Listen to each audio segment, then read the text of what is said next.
random junk from the archives. The actor Peter O'Toole, who starred in the 1962 film classic Lawrence of Arabia, has died. He was being treated at London's Wellington Hospital after a long illness. He was nominated for 8 Oscars and was a renowned Shakespearean stage actor. Well, my colleague Chris Eakins spoke to Peter O'Toole's agent, Steve Kennis, and asked him what it had been like to work with the actor. Sometimes it was a roller coaster, but it was always a lot of fun. He took his craft very, very seriously. That was first and foremost to him. He was a man of great passions for his craft, for cricket, for rugby and his family, and he never suffered fools gladly. And a roller coaster in what way? He, of course, had a reputation, a legendary hellraiser. Oh, well, no, not in that sense as far as I was concerned. It wasn't that kind of a relationship. It was, it didn't matter what, to him, what other people thought of a screenplay, for example. It only mattered to him what he thought about it. And he was a man of 100% artistic integrity at all times in terms of his craft. We were just seeing a photograph from the Oscars, of course, which is a fascinating part of his background, because he received he was awarded an honorary Oscar in the end. Yes, indeed he was, a few years ago by the American Academy. I mean, how much did it affect him that he at first was going to refuse that, apparently, because he wanted to win one outright, which of course he didn't do. I mean, how much did it affect him? Well, it didn't affect him at all artistically. If you have a recording of his acceptance speech at the time, I think he said, I don't recall the age that he was at the time, but one of the things that I recall was him saying, "I'm still in the game." And he stayed in the game until his retirement a few years ago.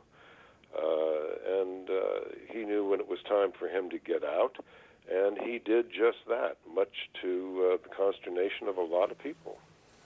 In terms of his acting and the variety of roles, and of course so well known as a Shakespearean actor, what was your favourite aspect of his acting? Oh, I didn't have a favourite. You can't have a favourite. You can't winnow it down to any single aspect. No, I'm afraid I can't respond properly to that question. No, that's an interesting point in itself. I mean, how long did you know him for? Well, I've known him for over 30 years. I've known him for a lot longer than that, but I've represented him for over 30 years. And every moment was an awful lot of fun and gave me great personal satisfaction at all times. And just on that, finishing on that, your own personal reflections, what is it you feel that you will remember most about Peter O'Toole? That the world has lost a giant in the field of acting. He was without peer. I have personal recollections that I'll cherish for all the rest of my life. But in terms of the public has lost somebody of great stature. I know he stopped acting a couple of years ago, but still, the fact that he is no longer with us still is an emotional wrench for me, and I'm sure for many. Peter O'Toole's agent there. Well, our correspondent Sarah Campbell joins me now. And Sarah, you've got more tributes for us. Many have been pouring in since the news break. Yeah, there's a real sort of outpouring on Twitter, and I think lots of affection for this actor. Obviously a great actor, but a lot of them talk about this hell-raising. He's the guy that they would have liked to have gone down the pub with. You know, he seems to have been very good company, and all the tributes are saying that. We'll start with the Prime Minister, David Cameron. He said his thoughts today with Mr O'Toole's family and friends. His performance in my favourite film, Lawrence of Arabia, was stunning. The Irish President, Peter O'Toole, was Irish. Michael Higgins said he'd heard with great sadness about his friend Peter O'Toole's death. Ireland and the world has lost one of the giants of film and theatre, and I'm sure we'll get many more tributes like this, because he really was one of the British greats. Stephen Fry has said, "What terrible news. Farewell, Peter O'Toole. I had the honour of directing him in a scene. Monster, scholar, lover of life, genius." Piers Morgan, spent a day with him. He said, I spent one of the funniest days of my life with him at Lord's a few years ago. A brilliant actor, a crazy and hilarious man. And I think that sums him up. I mean, he was first and foremost a brilliant actor. 8 Oscar nominations, never actually won the Oscar, although he did get an honorary Oscar in 2003. But you look back at those pictures, well, here he is on the Hollywood Walk of Fame, which is obviously only reserved for people who are huge within the industry, which he absolutely was. 8 Oscar nominations, never actually won the Oscar, but got the honorary in 2003, and really starred in some of the greats. But as well as that, he's from a time, I think, in Hollywood, which we look back on, and you just don't make them like Peter O'Toole used to. He used to go out with Richard Burton, go drinking with Richard Burton, drinking with Richard Harris. You can imagine how much fun it must have been going out with them. And the American director Paul Feig, who directed Bridesmaids, one of the huge hits of the last couple of years, he wrote that you were hilarious, talented, wild and exciting. We need more like him. And I think you will get some of that sense that he was a brilliant actor, but he was also seemed to just be one of those guys who knew how to have fun. Yeah, he certainly lived life to the full, didn't he? Let's get some more reaction now. Sarah was just mentioning that the Irish President, Michael Higgins, has been paying tribute. He actually joins us on the phone now. Good evening to you, sir. Thank you for taking the time to join us. Perhaps you'd like to add to what you've already said this evening, that Ireland and the world has lost one of the giants of film and theatre. Yes, I think that it was with great sadness I heard of Peter's passing. I knew that he had been ill, but certainly the work that is there, the parts that he played in all of the theatres, from the Bristol Old Vic, the Royal Court, on to the Abbey Theatre and the Gaiety, all of us who knew the strength of the acting performance on stage, appreciated his great loyalty to the stage. And then, of course, there is a very huge filmography, and that in every decade he really plays a major role in a film. And it, as will be mentioned, he was nominated 8 times for the Academy Award for Best Actor in a Leading Role. But quite apart from that altogether, there is the extraordinary strength of the acting. I'm thinking, for example, of if you take Beckett and The Lion in Winter, in both of which he played Henry II. I think in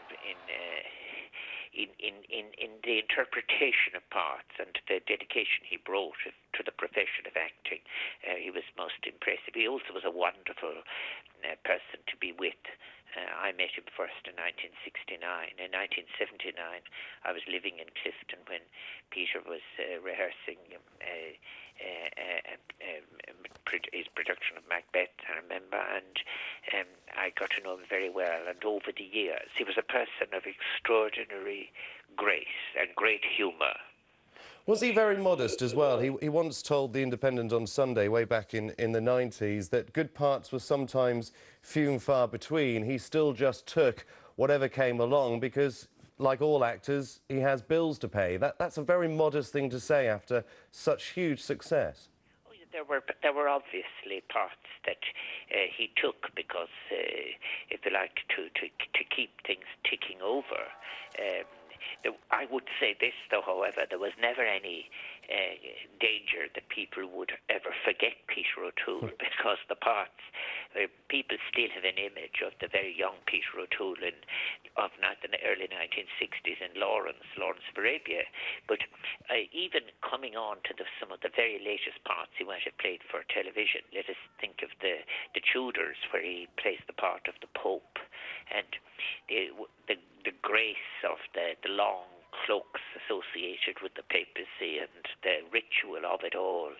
What I remember most, frankly, was when even in that, when he would stretch out those great long hands of his, the great arms, and the grace he brought to the presentation of the part, as well as its interpretation and the rigour that was necessary. Then there were parts, of course, that were obviously very enjoyable. I mean, the stunt, films of the 70s and 80s, like The Ruling Class or The Stuntman, are my favourite year. I have a feeling myself that he very much liked films like The Lion in Winter and Goodbye Mr. Chips, I remember, yeah. He was born in 1932, August the 2nd, but his place of birth remains a mystery, but he was always very loyal to his Irish roots wherever they began. Well, I think that there is the confusion of that is simple enough in some respects.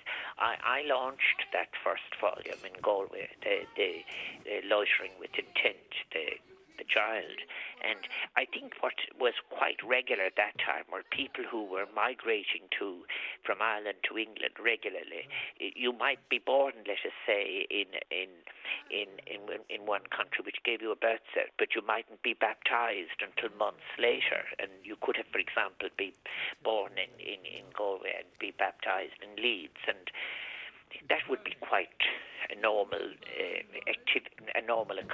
event from that period. But there's no doubt whatever, he identified very strongly with Ireland. I remember, for example, his interpretation of Jim Larkin. And when he, in the Irish theatre, his wonderful work with the late Donald McCann in Godot in the Abbey Theatre, the National Theatre, and then in the Gaiety, he's probably his extraordinary interpretation of George Bernard Shaw. He really is in a whole series of Shaw plays.